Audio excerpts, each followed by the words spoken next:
Hi all, and thanks for joining us here for the Hydrogen Headstart information webinar today. I can see a bunch of people coming in and joining us, so please settle in. We've got a QR code on the screen here at the moment.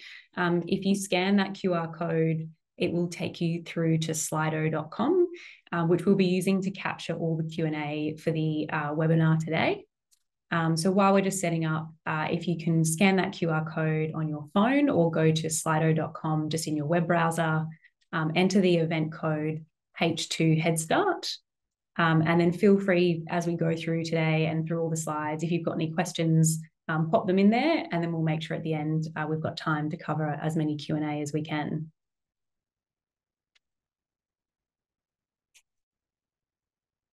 And we'll also put that QR code back up at the end. So if you've missed it now, have no fear, we'll come back to it.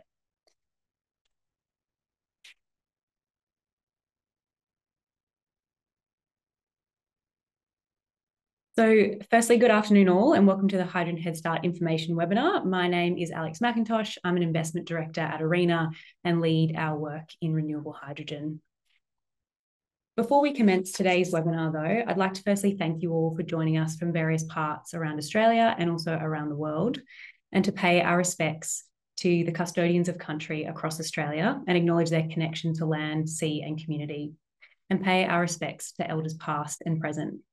I'd like to acknowledge that I'm joining you today from Gadigal land and pay my respects to the elders past and present here.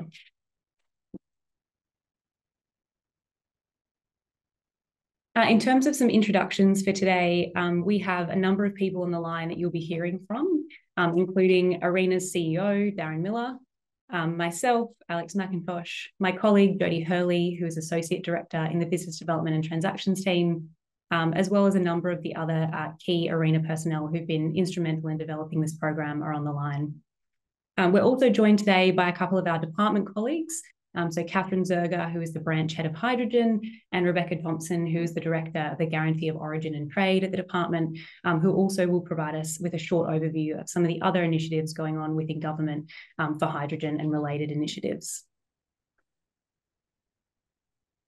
So in terms of the running order for today, we'll go through a bit of a brief overview of ARENA and the background to Hydrogen Headstart, an overview of the consultation process and the feedback we received through that process.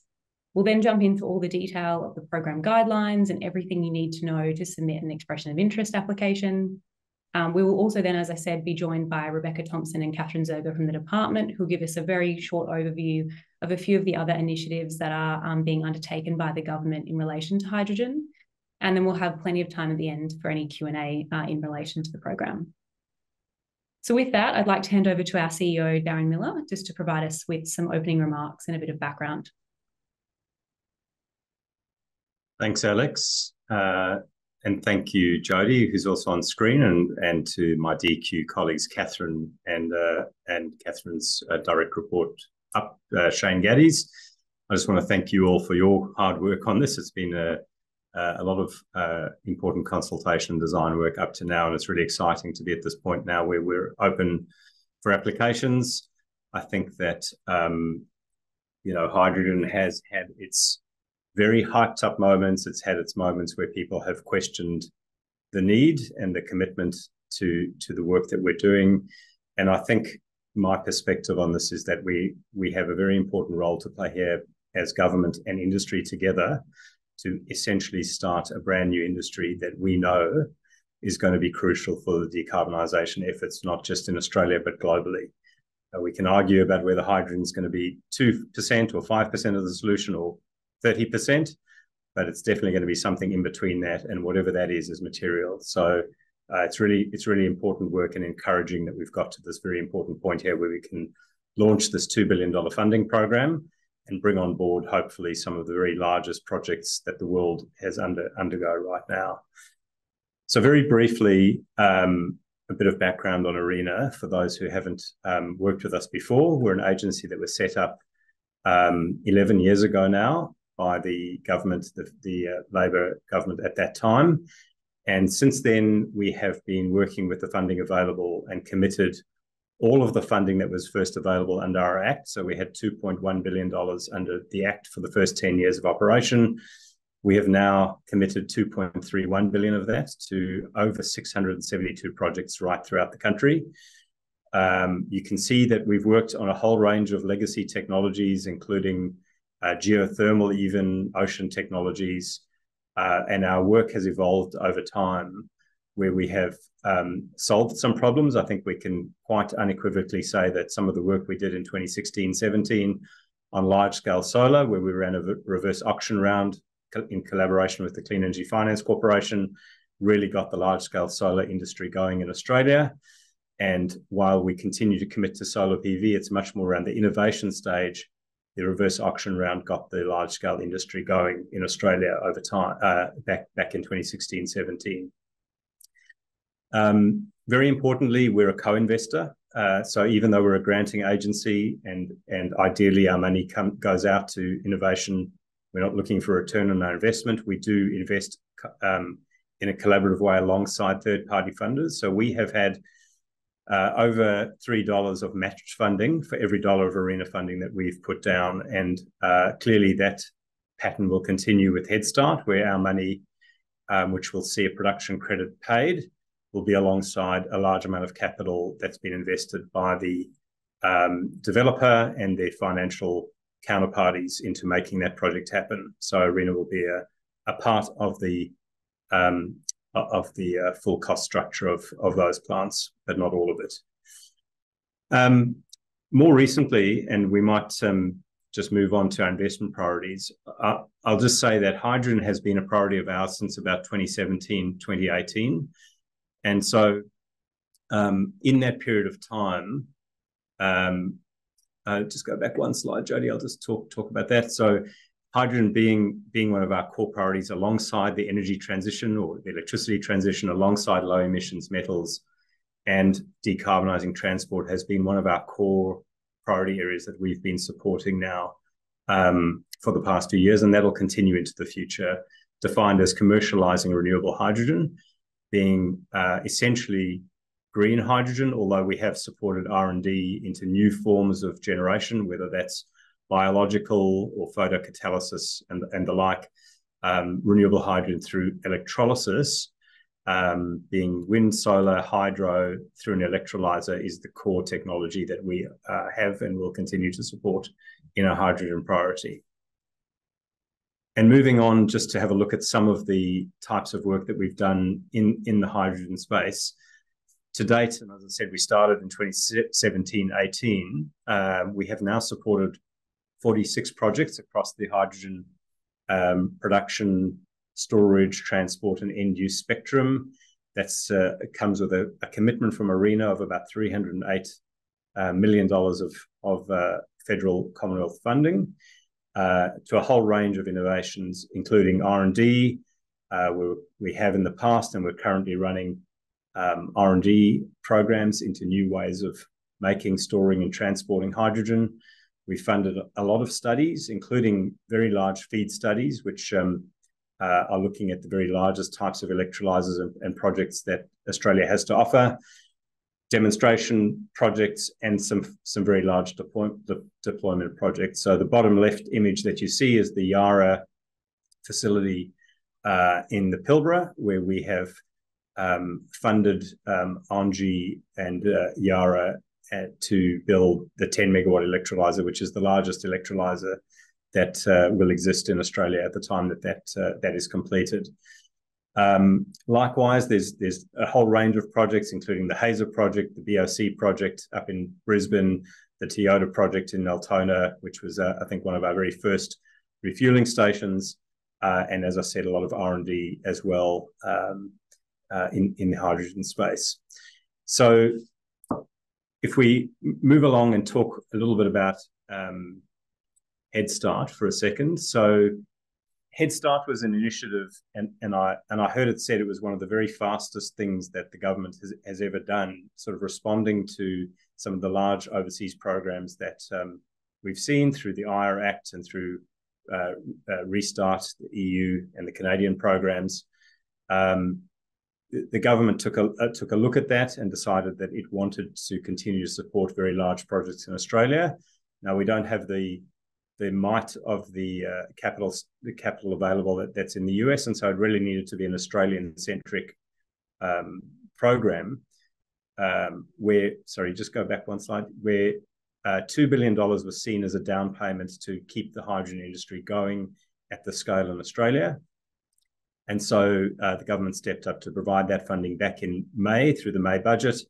And very soon after that, DQ and ARENA were tasked with the consultation and design phase. So we've been working very closely with our DQ colleagues to go out to industry to understand what this program might look like. We obviously had an early thought about what that would be, and we tested that with industry.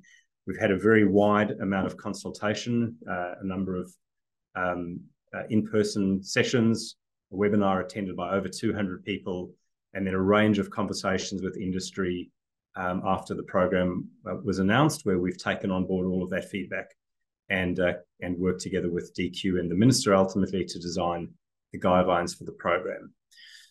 So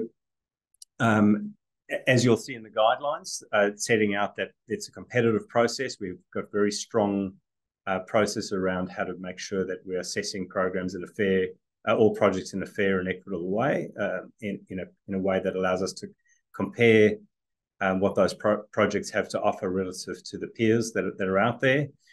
And as you'll see, and we'll go through the details, we've defined the criteria around where those projects can be, what kind of sites, obviously in terms of a single site of hydrogen production being the key criteria, the size of those projects, and obviously we're very open to questions and any comments that you've got to try and help you understand how to comply with those guidelines, both in terms of eligibility as well as merit. I'll just talk for 1 minute before I hand back to Alex, just to talk about ARENA's process. So this is not the first time that we have run this kind of program. It might have another zero attached to the end of it in terms of how much funding is available, but the process of running a competitive round where we call industry to action against a set of guidelines with a time-based process in 2 steps. We've got an EOI process and a full application process with a professional panel of independent experts who will evaluate those projects. This is something ARENA has done almost half a dozen times now, starting with our demand response program, which again was a competitive program of 10 projects. The large-scale solar program that I mentioned earlier on ended up selecting 12 projects and dispersing $92 million of grant funding alongside more money from the Clean Energy Finance Corporation.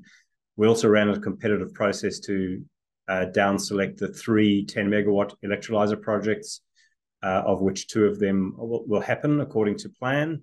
And in December last year, we announced the winning applicants to the large-scale battery storage round. That was, again, another competitive process where we have invited 8 projects with $176 million of funding to proceed. So we see this playing out very much in the same way with Hydrogen Headstart, where we can use those same tried and tested processes to present the guidelines to industry, to have industry come forward and work with us on those, post the EOI stage, to work with us on the full applications, and ultimately to adjudicate which of the projects that we'll be offering funding to and negotiate those terms. So I think certainly I'm feeling very confident about ARENA's ability to deliver, and I think that should be reflected through to industry as well. So just in terms of mapping out the consultation process, as I said, DQ and ARENA work collaboratively together on that, and we'll continue our relationship with DQ as we are tasked with delivering the program. The announcement occurred in May. The consultation paper was released shortly after that. We had the various fora and individual and bilateral conversations with industry that took place during July, and with written applications received in August.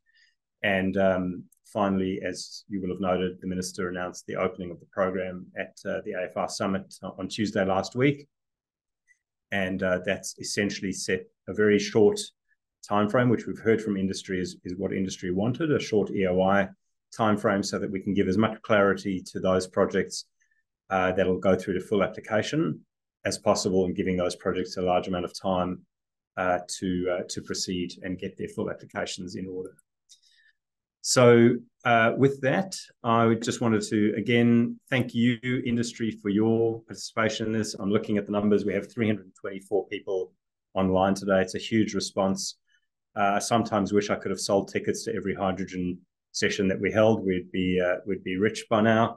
But no, just want to thank you for the work that you have done as an industry, and really also in advance of the work that is going to have to be done to make this successful. We're under no illusions how hard this is going to be, starting a new industry at some kind of meaningful scale, and we're willing and able to work with you along the way there. So let me hand back to you, Alex, and we'll get into the details. Thanks, everyone. Great. Thanks, Darren. So I guess just jumping in then to, I guess, a bit of an overview of the consultation process and the feedback we heard. And we thought it would be useful just to give you an overview, I guess, of the kind of key bits of feedback we received through that process before we then jump in to the program guidelines. And so I guess overall through this process, it was clear to us that, I guess, industry really welcomed this program. They noted that it was very timely and the industry was essentially broadly happy with the proposed design that was outlined in that consultation paper. Several recommendations were made, though, through this process, and we've now looked to incorporate these into the final program guidelines. So just to walk you through some of these key feedback points. So in terms of project scale, we did get some responses that suggested the minimum scale should be increased from 50 megawatts to 100 megawatts. However, we had many people also note that 50 megawatts at a single site, still represents a significant scale up from today's industry within Australia. And due to this, and I guess some of the risk of scale up and how that will evolve in industry, at this point, we have left the program guidelines as noting a minimum scale of 50 megawatts. In terms of additionality of renewables, we had some bits of feedback that wanted to essentially look at, could we actually add in new build or time match renewables as part of the criteria? However, most of the respondents did agree that this kind of additionality or new build or time match requirements would be too burdensome for these early stage projects. However, this is something that both the government and ARENA will keep an eye on as this progresses, particularly in light of the EU requirements and where they may end up getting to. In terms of the eligible end users, we had general agreement that all domestic and export end users should remain eligible, particularly as projects may look to diversify offtake or have various types of offtake to ensure that a project can actually proceed. However, we did note that many people did respond, particularly in relation to export-focused projects, I guess requesting that there should be inclusion in the merit criteria, that they should be able to demonstrate value for money and value add for Australia, and this has now been incorporated into the merit criteria. In terms of upside sharing, broadly, the 50-50 proposed sharing arrangement was largely agreed. Many people acknowledged that seemed like a fair split given and in recognition of the significant investment that's being made by government into this program. However, we did hear a lot of key concerns related to when and how this mechanism would be implemented and what are the things that would trigger it. And so this is something, again, that we've taken on board, and we'll touch on that in a bit more detail in the guidelines as to what we're looking for from industry as to how we shape that upside sharing and exactly when it will be triggered and how it will be incorporated into funding agreements. In terms of the volume risk support, so this was something we did contemplate in the consultation paper. We asked for people's feedback as to whether you saw this as being something that's required for the program and for the industry at this stage. Many people did note, though, that in order for these projects to proceed, to be able to reach financial close, both within their own organisation and also to achieve bankability, they would likely be looking for long-term offtakes. And therefore, at this stage, many respondents noted that they didn't see volume risk support as being necessary. And so given that, we have actually removed it from the final program guidelines.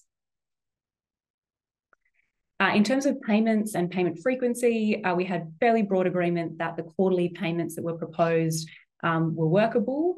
However, there were some concerns on, I guess, how that annual reconciliation process would be undertaken.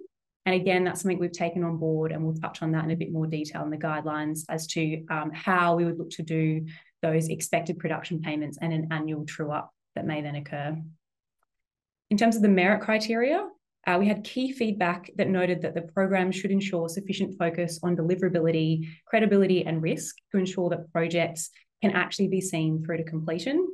And many also agreed that the criteria on First Nations engagement should be strengthened to emphasise meaningful engagement with First Nations communities. And again, this is something we've taken on board and incorporated into the merit criteria. And lastly, in terms of timeline, we had fairly strong responses from industry noting that the EOI should be a short and efficient process with a small number of applicants taken through to that full application stage. However, noting that that full application stage, would be preferable to be longer, so more likely to be a window of 6 months rather than the initial proposed 12 weeks. So again, a huge thank you to everyone who responded to the consultation paper. We really appreciate the time and effort and the amount of detail that went into those responses. And we've now tried to incorporate this feedback into the final program design. So jumping into the actual guidelines, firstly, before we do that, a very quick disclaimer that the following slides are intended to provide an overview only. And we would absolutely encourage you to read the full detailed guidelines that are available on the ARENA website. So the program objectives. So the Hydrogen Headstart program has 5 key objectives. These are to produce renewable hydrogen at scale in Australia and accelerate a pathway to technical and commercial viability, to support domestic decarbonisation, build industry capability, and support new economic opportunities, to provide price discovery and transparency in relation to the current and projected economics of hydrogen production, to reduce barriers for future deployments, and to facilitate knowledge sharing. The following is an outline of the eligibility criteria for the program. We would please stress for you to please review this eligibility criteria to ensure that your organisation and the project that you're developing are eligible. If you have any questions in relation to this, please reach out to our team and we'll be very happy to assist you on this matter. So to be an eligible applicant, you must hold an ABN. You can be a state or territory of Australia and be an Australian registered company. In terms of where the project must take place, it must take place in Australia, and you must agree to publicly share knowledge from the project. Finally, you must also confirm via the application form that you have right and access to all required intellectual property to undertake the project, that your organisation has not been named as an organisation that has not complied with the Workplace Gender Equality Act, and that you agree to comply with the modern slavery obligations under the Modern Slavery Act. To be an eligible project under the round, it must be a new deployment of hydrogen electrolysis at a minimum of 50 megawatts in scale. This project must be 100% powered by renewable energy, and all electricity must be matched through the surrender of eligible renewable energy certificates or be input directly from eligible behind-the-meter renewable generation for which no RECs were created. All end users of hydrogen or derivative products are eligible under the program, including export.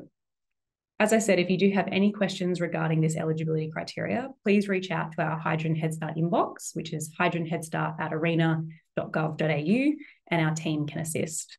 This email address is also noted in the guidelines and we'll have it on screen at the end as well.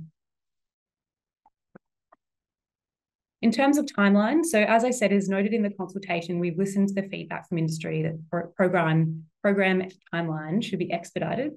So EOIs are now due on the 10th of November, 2023. Please note that the application portal will close at 5 p.m. Australian Eastern Daylight Time on Friday, the 10th of November, and that applications that are not submitted by this due date will not be able to be assessed by ARENA. We strongly encourage you to start that online application process well in advance of the due date to ensure that you're able to submit on time. Following the EOI due date, ARENA will assess all the applications with a view to having an outcome to applicants by January 2024. Shortlisted applicants will then have 6 months to develop projects further and prepare full applications before submitting in mid-2024, with a view to having outcomes on selected projects by October 2024. I'd now like to hand over to Jodie Hurley, who will walk you through the merit criteria. Thanks, Alex. So the program guidelines outline the 5 key merit criteria that applications will be assessed on. So we jump into merit criteria A. This considers the extent to which a project contributes to one or more of the program objectives that Alex outlined earlier. In addition to this, the potential for the project to provide benefit to the broader economy and community will also be considered, along with the potential for the project to be replicated or lead to further decarbonisation, manufacturing or value add opportunities. Merit criteria B considers the applicant and their capability and capacity to deliver the project. So this includes the demonstrated level of experience and expertise of the applicant or the consortium, the appropriateness of the proposed allocation of roles and responsibilities within that consortium, the quality and the completeness of the project documents provided and agreements provided, as well as the extent to which these provide evidence of the applicant and its consortium's capability and readiness to implement the project, and the alignment of the project with the applicant's broader hydrogen strategy and broader decarbonisation plans will also be considered. Merit criteria C considers the project design, methodology, and risk. So essentially, in this criteria, we are focused on the deliverability and risk of the project. So this will be assessed based on how well articulated, designed, and planned the project is, the relative status of the key project work streams and the readiness of the project to be delivered, the extent to which First Nations communities have been and will continue to be engaged or involved with the negotiations, decision-making, and benefit sharing of the project, the credibility of the plan to move the key project work streams through to completion within the timeline. And risk will also be considered in terms of how likely the project is to succeed and achieve the intended outcomes. Merit criteria D considers the financial viability and the co-funding commitment of the applicant. So this includes consideration of the total funding that's being requested for the project and the justification for the amount that has been requested. It also includes consideration of the cost competitiveness and efficiency of the project, how credible and deliverable the financing plan is, how firm the funding commitments are for both equity and debt, and how firm the other key arrangements are, including electricity, EPC, and OEM contracts, as well as offtake, and the overall financial strength and capability of the applicant to deliver a large-scale hydrogen project and its ability to manage potential cost overruns. Finally, the quality of the financial model and its key assumptions will also be considered. And lastly, merit criterion E considers knowledge sharing. So merit under this criteria will be assessed against the extent to which the applicant is willing to publicly share knowledge and the extent to which additional valuable knowledge may be generated and shared from the project, along with the extent to which the knowledge generated would support the development of new markets and new supply chains. ARENA expects applicants to have reviewed the knowledge sharing plan template, which is available on ARENA's website. Please note that it's not necessary to provide a response to this template at the EOI stage. However, you may wish to provide detail on the value of knowledge and information created by the project and how that knowledge and information will be shared. So I'll just touch briefly on how the funding will be structured. So as outlined in the consultation paper and in the final program guidelines, the funding will be paid to projects in the form of a production credit for 10 years. The production credit should represent the gap that currently exists between the cost to produce hydrogen and the offtake price. And this production credit will then be paid based on the volume of hydrogen or hydrogen derivative product produced in each quarter. We have taken on board the feedback received during consultation that quarterly payments should be based on forecast or expected production, with then an annual true-up process to reduce the reporting obligations and to ensure cash flow management. The final reporting arrangements to facilitate payment and report on production volumes will be negotiated between ARENA and successful applicants. And we're also working closely with the Guarantee of Origin Scheme team. And to the extent that projects can easily report on actual quarterly volumes, this will be considered. The program guidelines outline two principles for upside sharing mechanism and recoupment. So as part of the annual reconciliation, recipients will be required to report on information around the achieved production costs and offtake price or prices received in the year. To the extent that material upside has occurred, subsequent quarterly payments will then be reduced until 50% of this upside has been shared.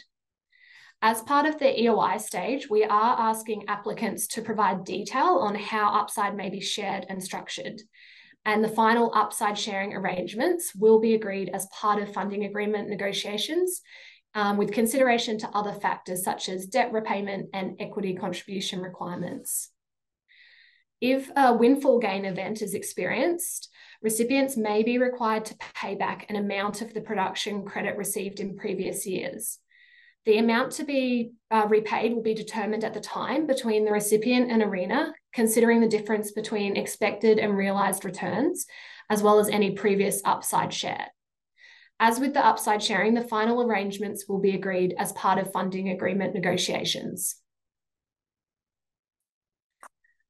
So what do you need to do to submit an EOI? So you will need to submit an application online via our online grant management system, which is ArenaNet, by 5 p.m. Australian Eastern Daylight Time on Friday, the 10th of November. The EOI application should meet all the information requirements outlined in Appendix B of the program guidelines, including a project plan limited to 30 pages, which covers all key information regarding the project as outlined in Appendix B. Supporting evidence and attachments should also be provided, including MOUs or term sheets with third parties for offtake, MOUs or term sheets for renewable energy supply, MOUs or term sheets for EPC and OEM arrangements, evidence of project development work undertaken to date, including completed feasibility study, a financial model meeting the specifications outlined in Appendix B, and a completed project budget sources and uses spreadsheet, which is provided on, the template is provided on the ARENA website. Following the EOI assessment phase, shortlisted applicants will receive an invitation to the full application stage. Further details will also be provided to shortlisted applicants on the information requirements for full application and how ARENA will work with applicants at the full application stage, any specific feedback to be addressed in relation to your project, further information regarding the application development cost rebate for selected applicants will also be included, and a draft ARENA funding term sheet will also be provided to shortlisted applicants for them to review, with a compliance table to be submitted as part of their full application. The program guidelines outline the principles of an application development cost rebate, as well as bid bonds. So applicants invited to full application that are ultimately unsuccessful in receiving an offer of funding may be eligible to claim up to 50% of their external development costs incurred during the full application period, subject to eligibility requirements. This is designed to provide an incentive for applicants to develop project materials during the full application period and to ensure a range of advanced development projects. As part of the EOI stage, we are asking applicants to provide their comments on this application development cost rebate, including details on the likely amount of expenditure forecast to be incurred and the likely amount of rebate that would be requested. And as I mentioned earlier, further detail on this application development cost rebate will be provided to shortlisted applicants as part of the invitation to full application. Successful recipients will also be required to provide ARENA with a bid bond when an offer to negotiate is issued. ARENA may make a demand on the bid bond if the applicant withdraws from negotiations or fails to meet financial close in the agreed timeframe. Further detail on the bid bonds, including the bid bond amount, will be provided by ARENA in the offer to negotiate letter. So I'll now hand over to Catherine and Rebecca from DQ to provide an overview of the Australian Government hydrogen initiatives and more detail on the Guarantee of Origin scheme.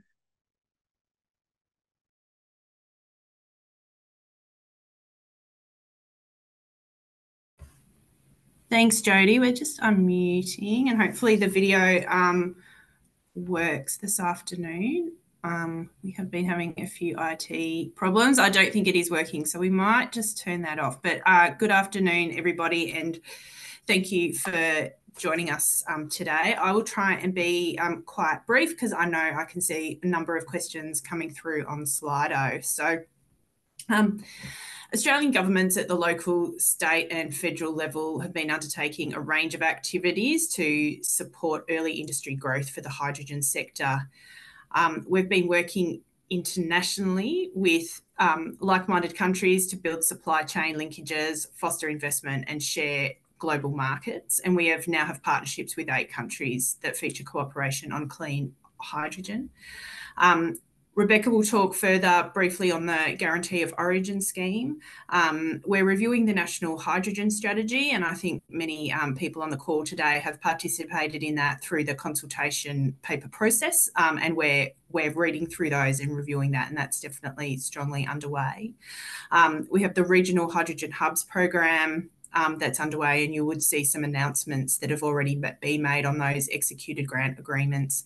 And we're also reviewing Australia's regulatory frameworks. So there is, a broader scheme of work that I know that many of you have been engaged with, and we're consulting with on all different, a number of different levels.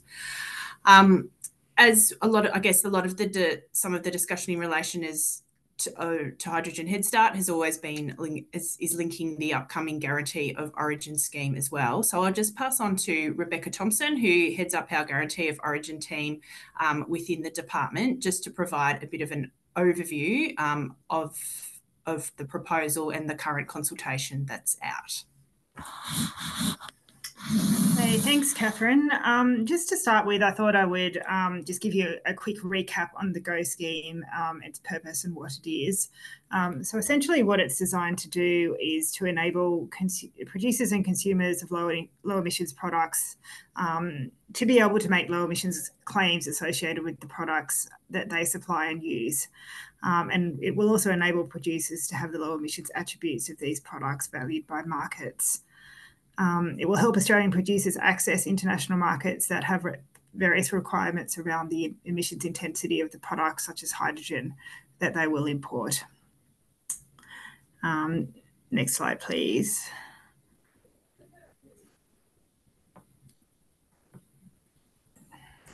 So the Guarantee of Origin scheme then will be a voluntary government-led scheme that will verify the emissions intensity of products that it covers. It has 2 components or 2 types of certificates, I guess. The first is a product GO certificate, and this will be in relation to low emissions products such as hydrogen. And the second type of certificate is a Renewable Electricity Guarantee of Origin certificate, and this will provide information around the production and use of renewable electricity. The Guarantee of Origin scheme will house information about the products and renewable electricity on a public register, and it's intended to start with hydrogen and its derivatives and expand to other products over time. We're currently consulting on the scheme at the moment. If we can go to the next slide. So we've got a package open for consultation at the moment that provides quite a lot of detail around the scheme. And essentially it comprises 3 documents. The first is the scheme design paper, and this is essentially how participants will engage in the scheme and what they can expect from it. Submissions on this will close on 24th of October, so they've been extended a week from 17 October. The second paper details or provides more detail on the Renewable Electricity Guarantee of Origin component, and submissions on this also close on the 24th of October. The third paper provides detail around how emissions will be estimated within the scheme. And there's a bit more time for this one. Submissions close on the 14th of November. And finally, we've also got a survey to collect some information on products that we might add to the scheme over time and help us with the prioritisation and sequencing of those products. So that survey also closes on 14th of November. I'm going to give you a tiny overview of the scheme design and emissions accounting approach papers. There's not a lot of time to dig into it now, but we have been running webinars on these topics over the past couple of weeks.